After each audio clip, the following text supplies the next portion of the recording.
Hello everyone. आज science का paper था, सीबीएसई एग्ज़ाम, और आई होप सभी लोगों ने बहुत बढ़िया परफॉर्म किया होगा ना। मैंने जब पेपर की एनालिसिस की तो हमें लगा कि पेपर बहुत ही मॉडरेट लेवल का था, नहीं ज़्यादा लेवल ऊपर था नहीं ज़्यादा डाउन था। और इसमें से मैक्सिमम जो बहुत सारे क्वेश्चन ऐसे थे जो रिपीटेड थे, पहले के आ चुके हुए क्वेश्चन सीबीएसई में। ठीक है, आइए हम लोग आज अपने आंसर्स को वेरीफाई करते हैं कि हम लोगों ने कितने आंसर्स को सही किया आप लोगों ने। चलिए फटाफट से चलते हैं। पहले एमसीक्यू क्वेश्चन, क्वेश्चन नंबर 1 क्या है कि the main observation while performing the experiment of burning magnesium ribbon in air are. तो इसका क्या होगा, जब मैग्नीशियम रिबन को एयर में जलाया जाता है तो क्या होता है, तो इट फॉर्म्स मैग्नीशियम ऑक्साइड। अगर आपने रिएक्शन पढ़ा होगा तो याद होगा कि Mg+O2 gives MgO, magnesium oxide. तो पहला ऑप्शन क्या, magnesium ribbon Burns with dazzling white flame. Yes, जब हम लोग इसको जलाते हैं तो एक बहुत तेज रोशनी होती है। सो option number A is correct. A white powder is formed. Yes, ये जो मैग्नीशियम ऑक्साइड है ये क्या है, ये है ऐश, और इसका कलर क्या होता है, white. So it is also correct. Magnesium ribbon vaporises नहीं, ये गलत है, ये वेपराइज नहीं होता है। और लास्ट वन क्या है, aqueous solution of the white powder turns blue litmus red. तो मैग्नीशियम ऑक्साइड कैसा ऑक्साइड है, it is a metallic oxide and metallic oxides are basic in nature and और जो बेसिक सॉल्यूशन होते हैं वो क्या करते हैं, डेटर रेड लिटमस ब्लू। तो यहाँ पर ऑप्शन कौन सा सही हुआ, ऑप्शन नंबर 1 और 2। सेकेंड क्वेश्चन देखते हैं कि when a metal M displaces iron from the aqueous solution of ferrous sulfate but fails to do so in case of aqueous solution of aluminum sulfate, the metal M could be what। तो देखिए reactivity series अगर सभी को याद होगा तो sodium, potassium, calcium, magnesium, aluminium, zinc, iron. तो अब क्या कर रहा है कि FeSO4 से ये डिस्प्लेस हो जा रहा है लेकिन एल्युमिनियम नहीं हो रहा। डेट मीन्स क्या हुआ कि ऑप्शन नंबर जिंक, और जिंक हमारा करेक्ट ऑप्शन है। नेक्स्ट क्वेश्चन कि what is the difference a common feature observed in the crystal of washing soda, copper sulphate, gypsum and ferrous sulphate is what.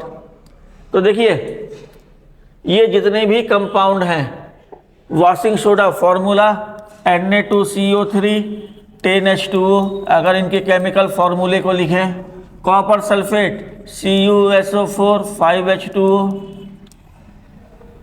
Gypsum CaSO4 half H2O, और ferrous sulphate FeSO4 7H2O। ये white, ये blue, ये क्या होता है colourless, और ये क्या होता है ग्रीन, है ना। तो यहाँ पर क्या हो रहा है कि they have fixed number of molecule of water of crystallisation in one formula unit of this salt, they all are coloured. ये गलत हो जाएगा क्योंकि ये जिप्सम जो है it is a colourless. So ये ऑप्शन गलत है, this is the correct answer. Next, a metal X on treatment with sodium hydroxide. कोई भी मेटल एक्स है उनको हम लोगों ने सोडियम हाइड्रोक्साइड से रिएक्ट कराया, राइट। ठीक है, liberates a gas G, it also liberates the same gas on treatment with dilute sulfuric acid। तो metal plus acid gives hydrogen gas, इतना तो पता है, और वही मेटल बेस से रिएक्ट करके भी एक सेम गैस देता है यानी कि हाइड्रोजन। तो हमें पता है कि there are the two metal aluminium and zinc which reacts with acid as well as base to liberate hydrogen gas. तो यहाँ पर होगा जिंक एंड हाइड्रोजन। नेक्स्ट, ये तो बहुत ही आसान क्वेश्चन था कि हमें यहाँ पर सिर्फ बैलेंस करना है। यहाँ पे क्या होगा, तो यहाँ पर होगा 2PbNO3, 2PbO, 4NO2 and D में हो जाएगा 1। तो ऑप्शन क्या है, 2241। ठीक है, इसको इतना बताने की जरूरत नहीं है, ये तो बेसिक क्वेश्चन है ये, राइट। सेकेंड, नेक्स्ट क्वेश्चन क्या है, during electrolytic refining of copper, the anode, the cathode and the electrolyte used respectively are। अगर आपको याद होगा तो जब भी हम लोग रिफाइनिंग ऑफ मेटल करते हैं तो ये क्या होता है, प्योर मेटल। एनोड क्या होता है, प्योर मेटल। ये कैथोड माइनस, ये होता है, ये कैथोड होता है प्योर मेटल, है ना। एनोड यानी कि प्लस वाला जो टर्मिनल है एनोड, ये होता है इम्प्योर। और जो इलेक्ट्रोलाइट होती है वो उसी मेटल की इलेक्ट्रोलाइट होती है, एसिडिफाइड। तो यहाँ पर ऑप्शन नंबर सी सही है।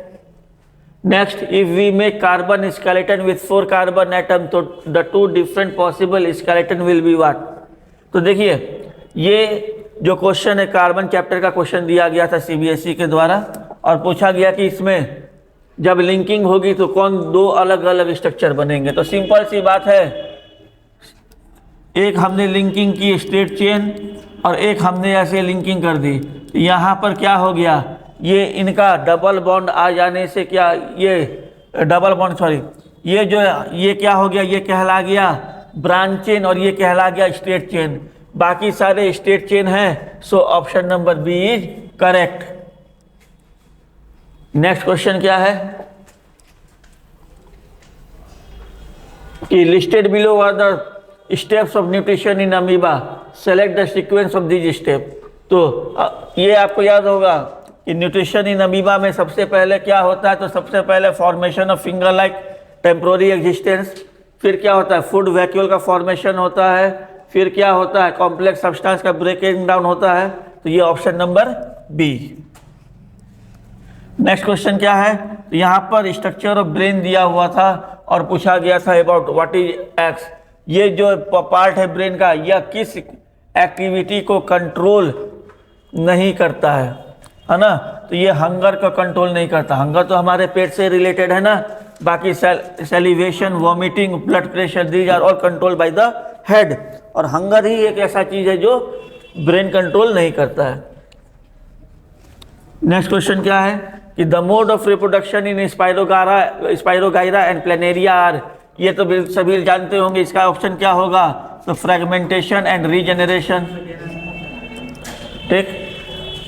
क्वेश्चन नंबर 11 क्या कहता है कि the plant hormone promoting rapid cell division in seeds and wilting of the leaves respectively are gibberellin and auxin. ये सभी जानते हैं, इसका ऑप्शन क्या होगा, gibberellin and auxin. Next, in aerobic respiration the steps are breaking down of glucose to pyruvate and its further conversion to CO2, both process respectively occur in, तो they occur in cytoplasm and mitochondria, option number D। ठीक है। Next, in order to obtain large image of the teeth of a patient the dentist hold the concave mirror in such a manner that the teeth are positioned। भाई जो भी dentist होते हैं वह mirror को कहाँ लगाते हैं, तो मिरर को लगाते हैं इसलिए कि जो दांत है, जो टीथ है वो बड़ा दिखे, वर्चुअल इमेज बने, इरेक्ट एंड एनलार्ज। तो it must be placed between pole and focus of the mirror. Next, question number 14, the possible way to restore clear vision of those people whose eyeball elongated is the use of suitable watch. देखिए आप जानते होंगे कि myopia में क्या होता है reason, कि इलोंगेशन ऑफ द आईबॉल और इनकी, है ना, आईबॉल बिकम्स इलोंगेटेड। तो यहाँ पर क्या होगा, जब मायोपिया है तो उसको करेक्ट करने के लिए concave lens. Next, the example of natural and manmade ecosystem are respectively. देखिए फॉरेस्ट नेचुरल है, पॉन्ड क्या है, मैनमेड है। नेक्स्ट क्या, human activities that are affecting the environment are what. कौन सी एक्टिविटी इन्वायरमेंट को अफेक्ट कर रही है, तो हम जानते हैं कि excessive use of disposable cup and plate, जो आजकल का जो ट्रेंड चला है, डिस्पोजेबल कप एंड प्लेट को यूज किया गया फंक्शन में और लार्ज गार्बेज हो जाते हैं। तो यही हमारे इन्वायरमेंट को हैम्पर कर रहा है, परेशान कर रहा है, बर्बाद कर रहा है। ठीक है। नेक्स्ट क्वेश्चन क्या है, एसर्शन रीजन वाले आ गए। चलिए, तो यह पहला क्वेश्चन क्या कहता है कि silver chloride turns grey in sunlight. बिल्कुल सही बात है। Decomposition of silver chloride into silver and chlorine takes place by sunlight. Yes, it takes place by the sunlight, so option both assertion and reason is true and reason is the correct explanation of assertion. Next question. The embryo gets nutrition from the mother's blood with the help of a special tissue called placenta. Placenta is a disc which is embedded in the between of the wall. Yes, right. इसका option भी ये, दोनों assertion reason के option नहीं मिले. Next क्या है? The pattern of magnetic field of a solenoid carrying a current is similar to that of the bar magnet. बिल्कुल भाई, बिल्कुल सही बात है कि किसी भी सोलिनॉइड का मैग्नेटिक फील्ड पैटर्न होगा, वो कैसा होगा? तो it is similar to the magnetic field pattern of a bar magnet. So यहाँ पर ऑप्शन नंबर, तो यहाँ पर असर्शन इज करेक्ट. अब इनका रीजन क्या दिया गया है? कि रीजन दिया गया है कि the pattern of the magnetic field around a current carrying conductor is independent of the shape of the conductor. यहाँ पर थोड़ी सी ध्यान देने वाली बात थी कि ये लिख रहा है इंडिपेंडेंट. क्या ऐसा होता है? तो ऐसा नहीं होता. स्टेट कंडक्टर है, इनका कंसेंट्रिक सर्कल होता है ना. जो लूप होते हैं वो भी कंसेंट्रिक सर्कल में बनते हैं, लेकिन जो सोलिनॉइड होता है वह बार मैग्नेट के रूप में इनका बनता है, नॉट अ कंसेंट्रिक सर्कल. सो यहाँ पर शेप के कारण यहाँ पर चेंजेस आ रहे हैं. तो ये क्या होना चाहिए? This is true and this is false. यहाँ पर option number C. Next last question क्या है? और organism can make organic compound like sugar and starch from inorganic substances using radiant energy of the sun. Yes, this is true. The organism which can produce food by the photosynthesis are called producer. Yes, this is also true. So यहाँ पर option number क्या हो गया? ए. Both A and R true and R is the correct explanation of A. तो आप जरा सब मुझे कमेंट में बताएं कि आपके एमसीक्यू 20 एमसीक्यू में कितने एमसीक्यू आपके सही हुए. ठीक है, आइए अब जरा सा नेक्स्ट क्वेश्चन देखते हैं, नेक्स्ट पार्ट इन पेपर का. तो ये जो क्वेश्चन दिया गया कहाँ से? ये दिया गया केमिस्ट्री का. Crystalline substance of green colour X emits gas of characteristic odour when heated over a flame. It first loses water and changes color. On further heating, it decomposes and produces a solid compound Y. Identify X and Y. तो देखिए यहाँ पर क्या दे रहा है कि अ crystalline substance of green colour. अभी हमने ऊपर बताया कि FeSO4 7H2O ये कैसा कलर होता है? ग्रीन. इनको जब हम हीट करते हैं तो ये क्या करेगा? FeSO4 बनेगा और 7H2O ये वाटर मॉलिक्यूल लूज हो जाता है ना. तो ये चेंज हो जाता है वाइट कलर में. ठीक है, अब इनको जब फर्दर हीट की जाएगी तो ये बनेगा Fe2O3 plus SO2 plus SO3 gas में. और इनका कलर क्या होता है? Fe2O3 का ये होता है ब्राउन. तो आइडेंटिफाई एक्स. एक्स क्या हो गया? FeSO4 और Y क्या हो गया? तो Fe2O3 brown colour. State the change in the colour observe. तो हमने कलर बता दिया green to finally brown. Next question क्या है? तो नेक्स्ट क्वेश्चन है give reason. The male reproductive organ responsible for the formation of germ cell is located outside the abdominal cavity. The male reproductive organ responsible for the formation of germ cell is located outside the abdominal cavity. ठीक है भाई, जो भी mail reproductive organ हैं उन they are located outside the human body. क्यों होता है? तो to so as to regulate the temperature. उनके टेम्परेचर को मेंटेन करने के लिए they are outside the body, है ना. सेकेंड क्या कह रहा है कि the role of the gland present along the path of the vas deferens are very significant. Yes, they are significant because they are responsible for the carriage of the क्या कह लेंगे sperm from the scrotum to the other part of the body to other part of the body कह लें उसको, right. सो ये next question में आते हैं. How is lymph formed. ये इसको छोड़ दिया जाए अभी थोड़ी देर के लिए. पहले हम लोग फिजिक्स केमिस्ट्री का क्वेश्चन करेंगे. The value of the absolute refractive indices of kerosene and water are इतना एंड इतना. Compare the two media on the basis of their optical density mass density. देखिए the value of the absolute refractive indices of kerosene and water. तो a mu k is 1.44 and a mu water is 1.33. So compare the two media on the basis of their optical density. On the basis of density, which one is denser? तो जिसकी refractive index ज़्यादा है, it is denser and it is rarer. और ये क्या है, denser है। Compare the two media on the basis of their mass density. What is mass density? तो mass density nothing, mass upon density, that is a mass density. तो क्या होगा mass density?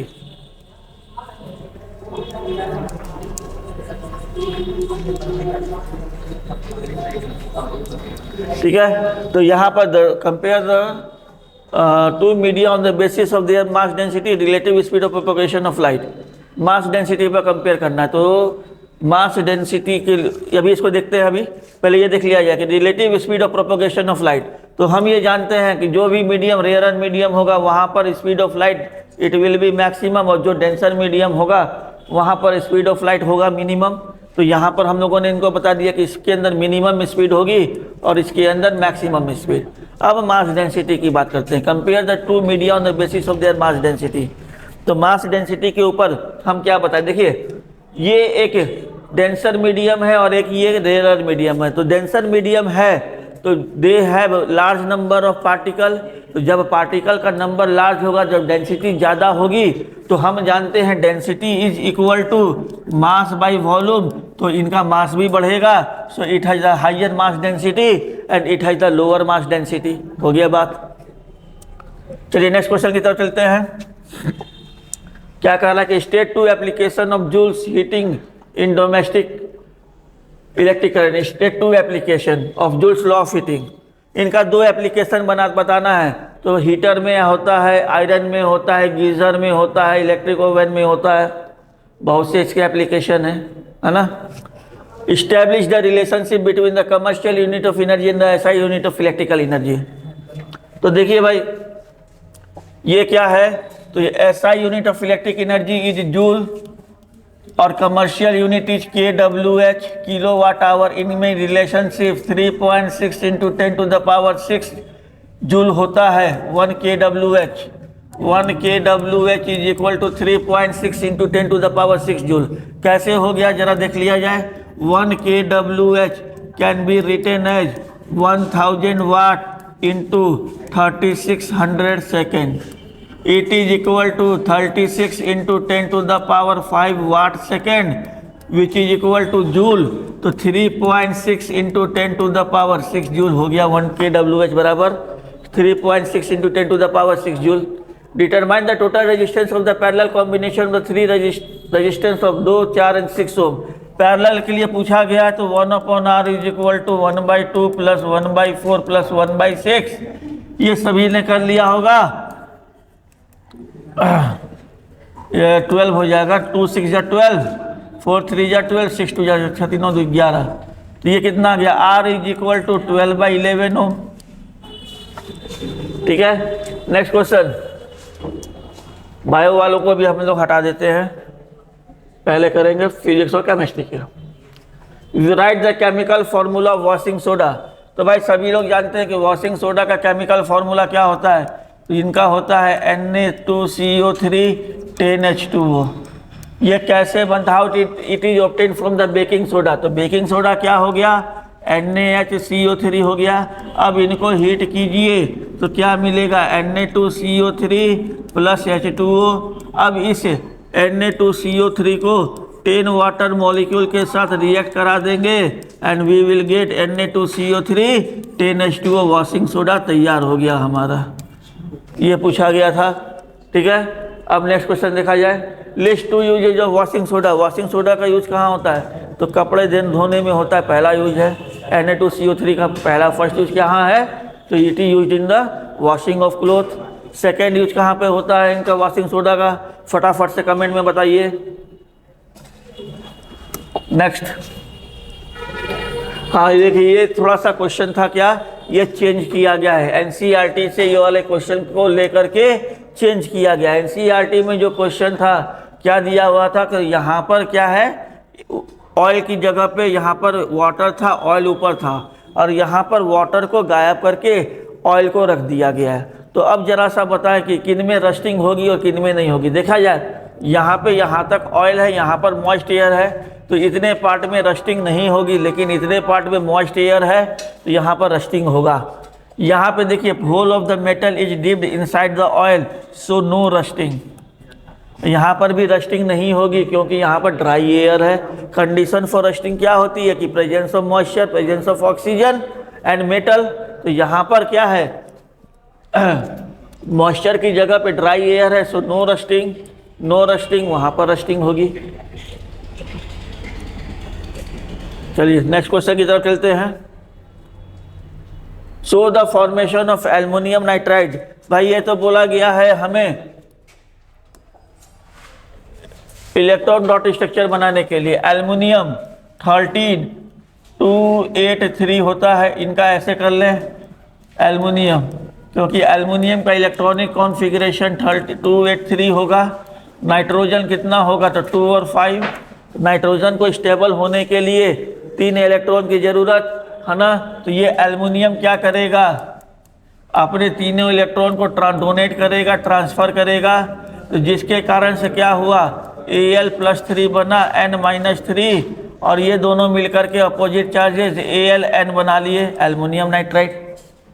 ठीक है, right the name and one function of the bio का question है। आगे बढ़ते हैं।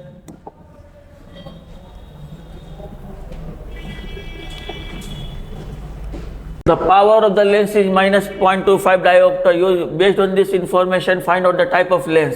भाई देखिए यहाँ पर पावर जो दिया गया है नेगेटिव दिया गया, और नेगेटिव जो होता है फोकल लेंथ किसकी होती है, तो हम जानते हैं नेगेटिव फोकल लेंथ ये कॉन्केव लेंस का होता है। तो यहाँ पर कॉन्केव लेंस यूज किया गया है, और कॉन्केव लेंस किसके करेक्शन में यूज होता है, तो मायोपिया। मायोपिया यानी कि शॉर्ट साइटेडनेस, मतलब नज़दीक दिख रहा है, दूर नहीं दिख रहा है, हम तो ये जानते हैं। तो यहाँ पर क्या हो गया, यहाँ पर हो गया concave lens.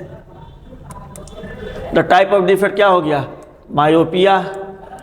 The nature and size of the image formed by this lens when an object is placed between f and 2f, है ना, from the optical centre of the lens. Concave lens से f और 2f के बीच में बना दिया जाए image diagram.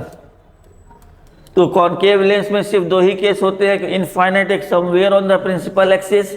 फटाफट आप लोग रे डायग्राम बना दें और हमें बताएं कि आपका आंसर कहाँ हो रहा है। ठीक है, तो ये बन गया इमेज, राइट।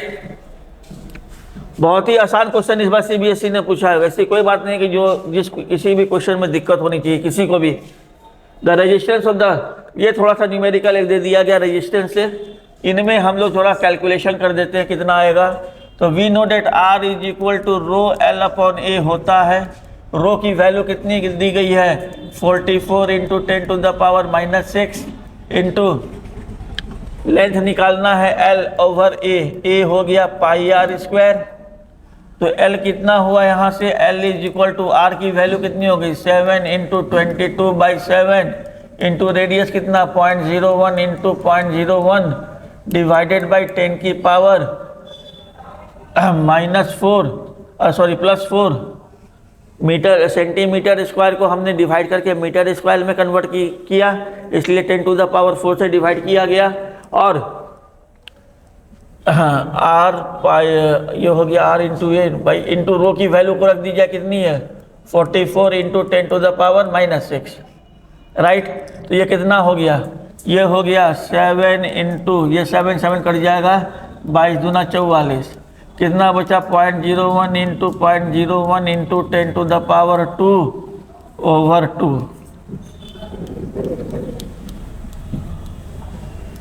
2 2 4 2 कट गया। अब यहाँ से हमारी L की वैल्यू आ गई मीटर में।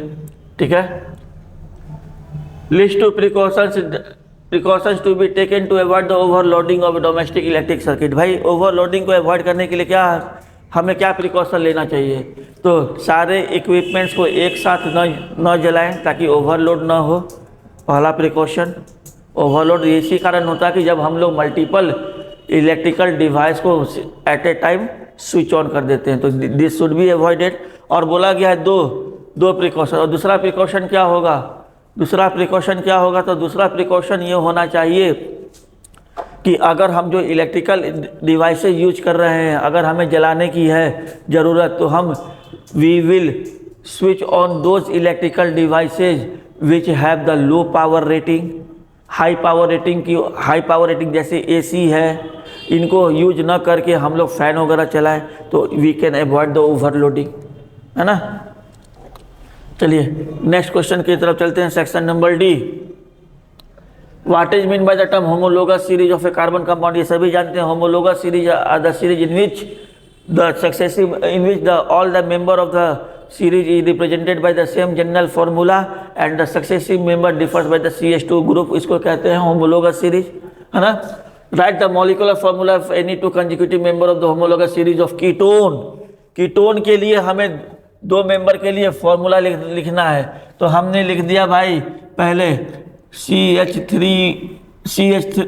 HCHO पहला मेंबर फॉर्मल्डिहाइड, और दूसरा मेंबर CH3CHO एसिटल्डिहाइड, जिसको बोलते हैं मिथेनल एथिनल। आप कोई भी डाल सकते हैं, है ना। वो लेकिन क्या कंसेक्यूटिव होना चाहिए, बस यही बोला गया। कंसेक्यूटिव मतलब एक के बाद एक, नेक्स्ट, ठीक है। तो आप कुछ भी एग्जाम्पल में लिख सकते हैं, लेकिन वो एल्डिहाइड ग्रुप को ही बिलोंग करना चाहिए। Right chemical equation of the reaction of ethanoic acid with NaOH। तो ये सभी जानते हैं ethanoic acid CH3COOH plus NaOH। Acid and base will give salt and water, तो सॉल्ट मिला CH3COONA plus H2O। Ethanol in presence of acid giving ethanoic acid का reaction हमें देना है किसके साथ, और सेकेंड केस में इथेनॉल के साथ। इथेनॉल के साथ तो क्या बनेगा, सभी जानते हैं, it will form Easter RCOOC2H5 Easter, ethyl ethanoate, ये ईस्टर बनेगा। चलिए नेक्स्ट क्वेश्चन देते हैं। Draw the structure of the molecule of benzene. Benzene का स्ट्रक्चर बनाना है, तो आपने बनाया होगा जरूर। आप या तो ऐसा बना दें,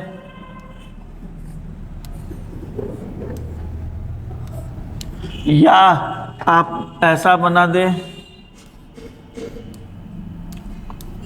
दोनों ही बेंजीन है, ठीक है। अब बहुत से लोग क्या किए होंगे कि इनको बनाने के बाद अगर यहाँ पर हाइड्रोजन भी आपने लगा दिया है तब भी सही है, और अगर नहीं लगाया है तो घबराने की ज़रूरत नहीं है, वो भी सही होगा। आप जैसे ही हायर क्लास 11th में पढ़ेंगे साइंस, तो ये बाहर वाले हाइड्रोजन हट जाते हैं, ठीक है, वो अंडरस्टूड होता है। तो आप अगर आपने ऐसा भी ड्रॉ किया है वो भी सही है, और ऐसा भी किया वो भी सही है, किसी को परेशान होने की ज़रूरत नहीं है, दोनों ही सही है, ठीक है। अब आगे क्वेश्चन क्या कहता है कि draw the structure of molecule of benzene हो गया। Right the molecular formula of ethyne and draw it's electron dot structure. Ethyne का मॉलिक्यूलर फॉर्मूला, तो इथाइन का मॉलिक्यूलर फॉर्मूला जो होता है वो होता है C2H2। अब इनके इलेक्ट्रॉन डॉट स्ट्रक्चर को बना दें, तो यहाँ पर ये ऐसा होता है। अब इनको इलेक्ट्रॉन डॉट स्ट्रक्चर में कन्वर्ट कर दिया जाए भाई, कहानी ख़त्म हो गई हमारी। This is the electron dot structure of ethyne, ठीक है। Next, right chemical equation two show the reaction of ethanol with sodium metal. ये रिपीटेड है, सोडियम, अच्छा सोडियम मेटल का है। इथेनॉल C2H5OH प्लस Na, क्या मिलेगा, तो ये मिलेगा sodium ethoxide plus hydrogen gas. Ethanoic acid अभी हमने बताया है क्या होगा, ईस्टर।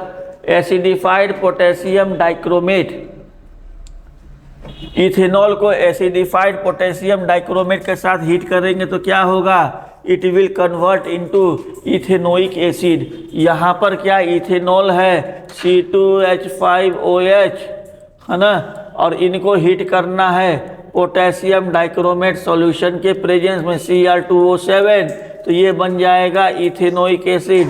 सभी लोग जानते होंगे, पढ़ा होगा सभी ने, ऑक्सीडेशन ऑफ अल्कोहल है ये, ठीक है। नेक्स्ट क्वेश्चन की तरफ चलते हैं।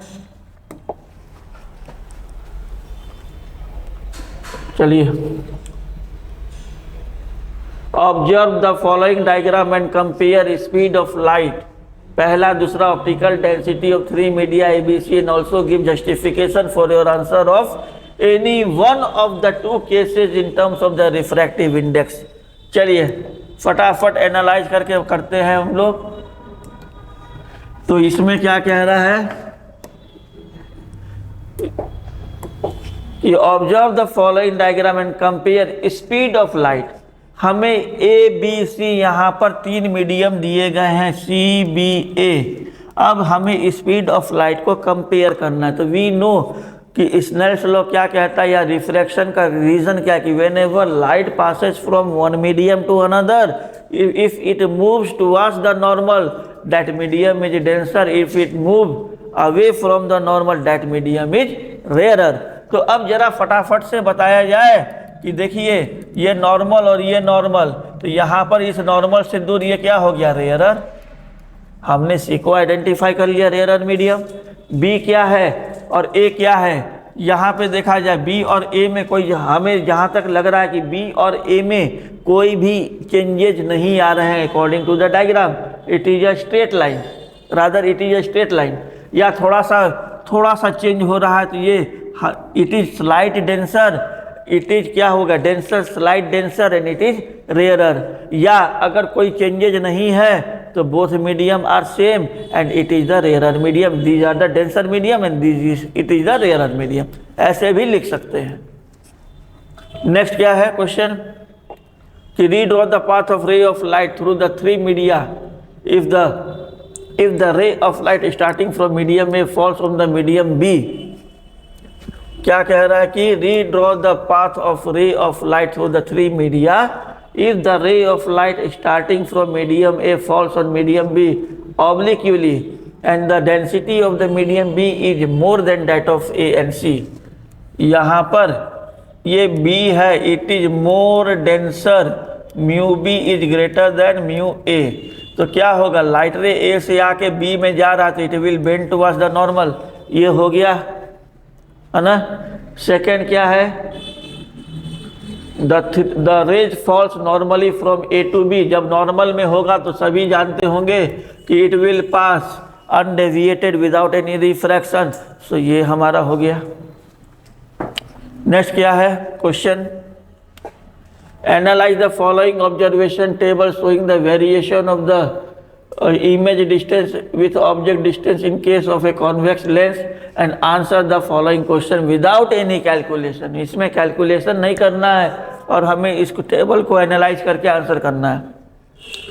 तो देखिए यहाँ पर कॉन्वेक्स लेंस दिया है। देखिए रिमार्केबल बात क्या है कि यहाँ पर you are given a convex lens. अब कॉन्वेक्स लेंस का रे डायग्राम थोड़ा सा याद करें, क्या होता है कि इमेज होता है नेगेटिव साइड में और जो इनका ऑब्जेक्ट होता है नेगेटिव साइड में और इमेज जो होता है पॉजिटिव साइड में। सिर्फ एक केस में इमेज जो बनता है वो बनता है नेगेटिव साइड में, है ना।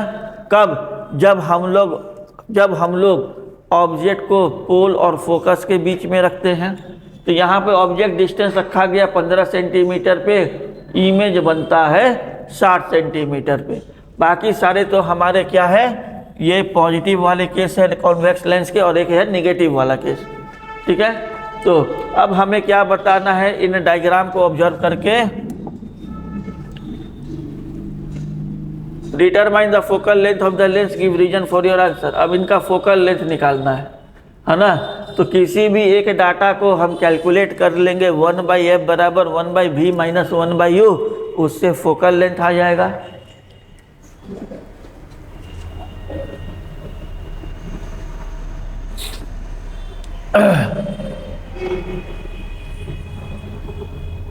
देखा जाए अगर विदाउट कैलकुलेशन करना है तो यहाँ पर object distance is -40 and image distance is 40। तो ये दोनों कंडीशन कैसी हुई, 2f वाली कंडीशन हुई। मतलब यहाँ पर जो डिस्टेंस फोकल लेंथ कितना होगा 20 सेंटीमीटर, क्योंकि यहाँ पर इमेज ऑब्जेक्ट डिस्टेंस 40 पर है और इमेज भी 40 पर, तो फोकल लेंथ कितना हो गया 20 सेंटीमीटर। इसको अगर यूज कर लेते हैं तो नेक्स्ट क्या बोला गया है, find the magnification of the image formed in observation number 3। तो ऑब्जर्वेशन नंबर 3 से मैग्निफिकेशन निकालना है। तो मैग्निफिकेशन हम जानते हैं क्या होता है, for a lens it is equal to v/u is equal to hi/ho। v कितना है तो v है +60 और u है -30, it is equal to -2 is equal to hy/ho। ये मैग्निफिकेशन हमने कैलकुलेट कर लिया, राइट। नेक्स्ट देखते हैं।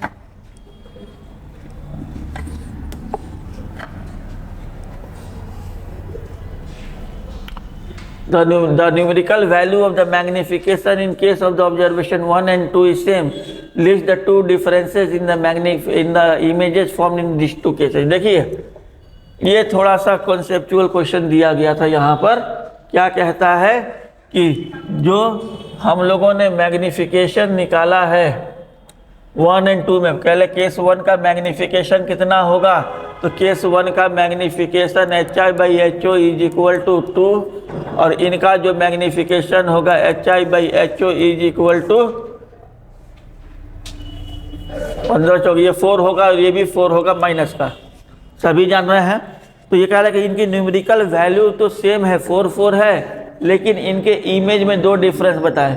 तो भाई ये देखिए ये +4 है, image is virtual, image is real, है ना। यहाँ पे देखा जाए और क्या डिफरेंस होगा, जब इमेज वर्चुअल है तो इरेक्ट सीधा होगा, इमेज रियल है तो वो डाउनवर्ड होगा, इन्वर्टेड। बाकी तो इनकी कहानी सेम है। तो ये दो डिफरेंसेस है।